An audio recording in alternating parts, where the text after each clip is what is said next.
Pada awal film, diperlihatkan ada seorang juara catur dunia bernama Akira Kato yang sedang bermain melawan komputer yang disebut Super Blue. Saking canggihnya, komputer ini dapat memprediksi 200 juta langkah per detik. Sementara otak Akira hanya mampu memprediksi 3 langkah saja. Peluang kemenangan Akira sangatlah rendah, dan jika dia kalah, dia akan menjadi pemain pertama dalam sejarah yang dikalahkan oleh komputer. Permainan yang sengit terus berlanjut, dan dia tampak kesulitan. Pada akhirnya, dia menyerah dan menjatuhkan rajanya sebagai tanda menerima kekalahan. Ruangan seketika menjadi sunyi. Tidak ada yang percaya bahwa pemain catur paling berbakat di dunia dan tidak pernah kalah ini dibuat menyerah oleh komputer. Ia hanya bisa terdiam dan tidak bisa menerima apa yang baru saja terjadi. Kekalahan ini membuat ia diolok-olok oleh pembawa acara dan para penonton. Keadaan ini diperburuk oleh reporter yang turut berbondong-bondong mengabadikan kejadian memalukan dari sang juara catur dunia. Singkat cerita, 3 tahun berlalu. Sejak kejadian memalukan itu, Akira memutuskan untuk berhenti bermain catur. Setelah kehilangan martabatnya, ia juga kehilangan semua hartanya akibat alkohol dan berjudi. Tak lama dari ini, sebuah mobil mewah berhenti di depannya, dan 2 pria berjas hitam keluar dari mobil itu. Mereka dengan paksa menyeret Akira masuk ke dalam mobil.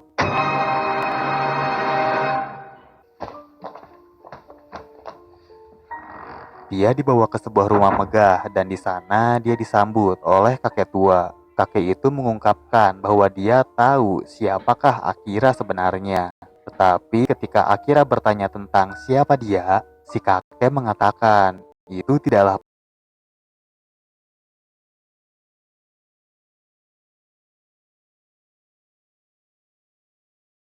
kan hanyalah bermain catur dengan Akira. Dia kemudian menyimpan papan catur di atas meja dan membuat Akira hampir muntah. Dia berusaha menenangkan diri dengan berpaling dari papan catur dan tak mau melihatnya. Si kakek itu mengatakan bahwa dia kehilangan banyak uang saat bertaruh di pertandingan terakhir Akira. Sebagai bentuk kompromi dari uang yang hilang, Akira harus bermain catur dengannya. Ia tidak yakin dengan niatan si kakek itu. Yang jelas, Akira tidak ingin macam-macam dengan orang sepertinya. Untuk keluar dari situasi ini, dia belak-belakan memberitahu kalau ia tidak lagi bermain catur dan tidak mau dijadikan objek hiburan elit global. Tetapi kakek itu mengambil raja milik Akira sambil berkata bahwa dia sudah kalah sebelum permainan dimulai. Perkataan ini mengingatkan Akira dengan kekalahannya yang terakhir, di mana ia memutuskan untuk menyerah dan menjatuhkan rajanya.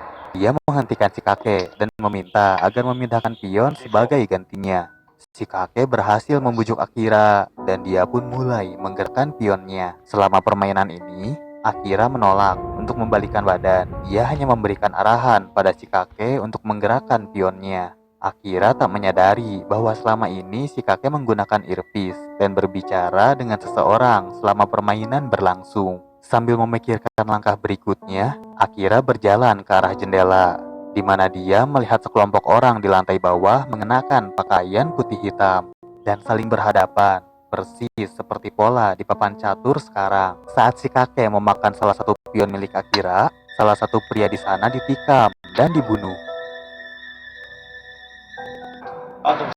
Akira sangat terkejut dengan apa yang baru saja dia saksikan. Dia bertanya pada si kakek, apakah ini semacam lelucon?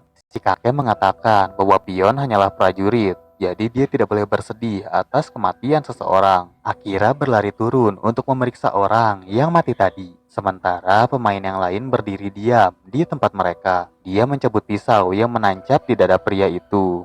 Dan ternyata dia masih hidup. Walaupun sudah sekarat, pria itu tersenyum dan bertanya pada Akira mengenai langkah selanjutnya. Setelah pria itu mati, para pemain di sekelilingnya berjalan pergi, meninggalkan Akira dengan pisau dan mayat pria tadi di tengah jalan. Di sana, tiba-tiba ada seorang wanita yang melihatnya dan mengira Akira telah membunuh seseorang. Akira yang ketakutan mengatakan kalau dia bukan pelakunya. Setelah kejadian ini, Akira yang mengira bahwa dirinya gila pergi menemui mantan dokternya. Dokternya ini terkejut setelah melihat Akira yang telah bertahun-tahun menghilang. Ia mengatakan kalau istrinya Akira terus-terusan mencarinya selama 3 tahun terakhir. Setelah kalah dalam pertandingan dengan Super Blue, Akira jadi tidak semangat untuk menjalani hidup. Dia dihantui mimpi buruk tentang buah catur yang selalu mencoba membunuhnya. Mimpi buruk itu berubah menjadi halusinasi yang membuat kesehatannya semakin buruk. Dia selalu membandingkan hidupnya dengan permainan catur. Di saat dia kalah, maka itu sama dengan kematiannya. Akira memberitahu kepada dokter tentang kejadian sebelumnya dan mengatakan kalau dia mungkin membutuhkan obat. Dokter berasumsi bahwa pria yang terbunuh itu hanyalah halusinasi belaka. Tetapi Akira bersikeras bahwa kejadian itu nyata. Dokter memintanya untuk pulang dan beristirahat karena pikirannya mungkin sedang kacau. Sebelum meninggalkan kantornya, mesin fax di sana tiba-tiba mencetak kertas sendiri. Di kertas itu tertulis, "Kemana langkahmu selanjutnya?" Dan itu membuatnya sadar kalau ini memang nyata dan ia tidak bisa kabur lagi. Dengan panik, Akira berteriak kalau dia ingin menggerakkan kudanya ke panel E3.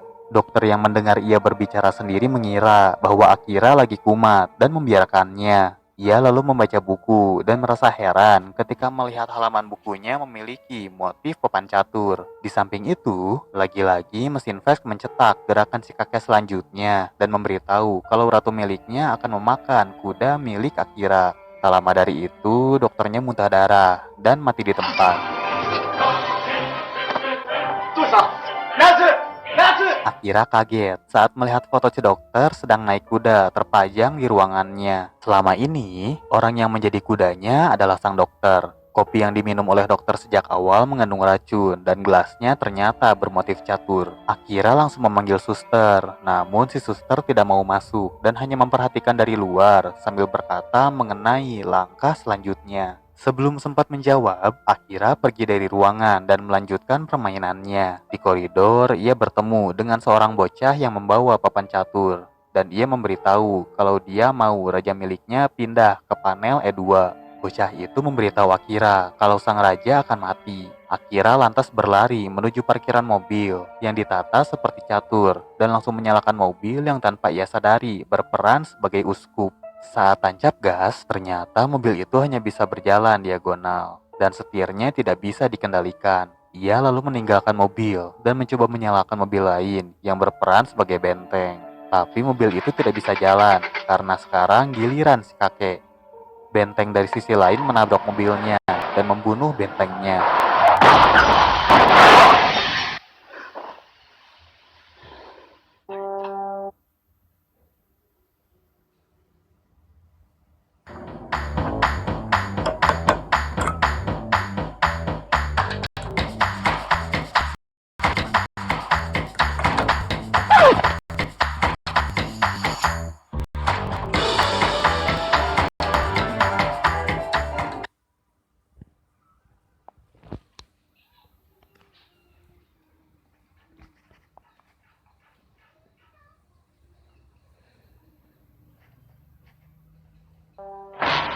Setelah itu, Akira pergi ke rumah lamanya. Betapa sedihnya ia ketika mengetahui rumah lamanya akan dijual. Benteng yang dikenal sebagai kastil sebenarnya adalah rumah Akira di kehidupan nyata. Sekarang Akira memahami cara catur bekerja dalam kehidupan nyata. Dia menyadari bahwa ratu yang merupakan istrinya juga sedang dalam bahaya. Dia kembali ke rumah si kakek untuk menghentikan permainan dan meminta agar istrinya kembali. Namun, si kakek itu meminta Akira untuk menerima kekalahannya dan menyingkirkan rajanya untuk mengakhiri permainan. Kejadian seperti ini lagi-lagi mengingatkan Akira saat dia dipermalukan dalam pertandingan dengan Super Blue. Dengan tekad yang kuat, akhirnya Akira terus memainkan permainan dan meminta sang kakek untuk memajukan rajanya. Permainan berlangsung lama dan sebagian besar buah catur sudah habis. Akira hanya perlu 2 langkah lagi untuk membuat si kakek skakmat. Tetapi sebelum Akira memainkan gilirannya, 2 pria berjas membawanya dengan paksa. Pertandingan kini dilanjutkan di stadion yang berisi papan catur berukuran raksasa. Buah caturnya adalah orang-orang yang akan mati jika salah langkah. Si kakek itu mengatakan kalau catur seperti ini biasa dimainkan Raja Arab. Perbedaannya, mereka menggunakan tahanan, bukan orang-orang terdekat. Apabila salah langkah, maka para tahanan akan dieksekusi langsung di tempat. Si kakek juga berkata kalau catur adalah permainan tanpa emosi. Para pemain terkadang harus rela untuk berkorban supaya bisa menang. Permainan kembali berlanjut. Akira harus memindahkan kuda untuk menghindari skakmat dari si kakek. Namun jika dia melakukannya, kakek akan membunuh sang ratu. Akira kaget ketika mengetahui bahwa sang ratu adalah istrinya yang diikat dan ditodong dan pisau. Dengan mata yang berkaca-kaca, istrinya meminta agar Akira menyelamatkannya. Sekarang Akira hanya mempunyai dua pilihan, yaitu untuk memenangkan permainan atau kehilangan istrinya. Dia mencoba bergerak dari panelnya untuk menghentikan pria itu. Namun ada penembak jitu yang langsung menembak ke arah kakinya. Si kakek bertanya untuk terakhir kali, apakah Akira mau mengorbankan ratu untuk menerima kekalahannya? Dia juga berkata bahwa seorang juara catur seharusnya berpikir logis dan melakukan apa yang diperlukan untuk menang. Walau begitu, Akira memilih untuk menyelamatkan istrinya daripada menang. Dia berjalan ke depan istrinya dan merentangkan tangannya sebagai tanda menerima kekalahan. Kuda lawan berjalan ke arahnya dengan pisau dan menusuk Akira.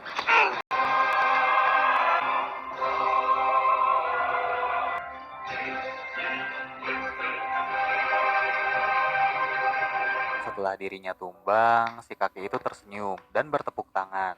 Ikatan di tangan istrinya dilepaskan, dan istrinya juga ikut tersenyum sambil melihat tubuh suaminya yang sekarat. Lebih mengejutkan lagi, pria yang meninggal di babak pertama, sang dokter, perawat, dan semua orang yang ditemui selama di permainan tiba-tiba datang ke stadion sambil bertepuk tangan. Tidak lama dari itu, Akira bangun dan bingung karena dia tidak merasakan sakit. Ternyata pisau yang menusuknya adalah pisau mainan. Kemudian terungkap bahwa permainan ini adalah tipu daya untuk membantu Akira supaya bisa sembuh dari depresi dan membuatnya bermain catur lagi. Untuk membantunya pulih, sang dokter, istrinya, dan si kakek itu merancang seluruh permainan sebagai bagian dari terapi kejiwaan. Si kakek sebenarnya adalah orang yang merancang Super Blue. Dia tidak senang ketika ciptaannya membuat pemain catur hebat seperti Akira berhenti bermain. Demi menebus semua kesalahannya, dia mengatur dan mendanai terapi sekaligus permainan ini. Semua langkah yang dibuat si kakek selama ini juga berdasar dari instruksi Super Blue yang diterima melalui earpiece-nya. Si kakek berkata kalau komputer tidak bisa memahami langkah nekat Akira yang mengorbankan dirinya alias rajanya. Melalui pengorbanan ini, ia membuat Super Blue tidak bisa berfungsi dan itu berarti Akira berhasil memenangkan pertandingannya kali ini. Film pun berakhir saat Akira dan istrinya berpelukan. Tamat. Ending yang outfit hypebeast. Waspadalah, waspadalah. Kita adalah pion dari orang-orang berkuasa. Trauma memang harus disembuhkan dengan trauma lagi. Sekian alur cerita film Tales of the Unusual yang bisa Otong ceritakan. Jika ada saran, rekomendasi film, atau kritik sekalipun, bolehlah dilampiaskan di kolom komen. Terima kasih sudah menonton. Semoga kalian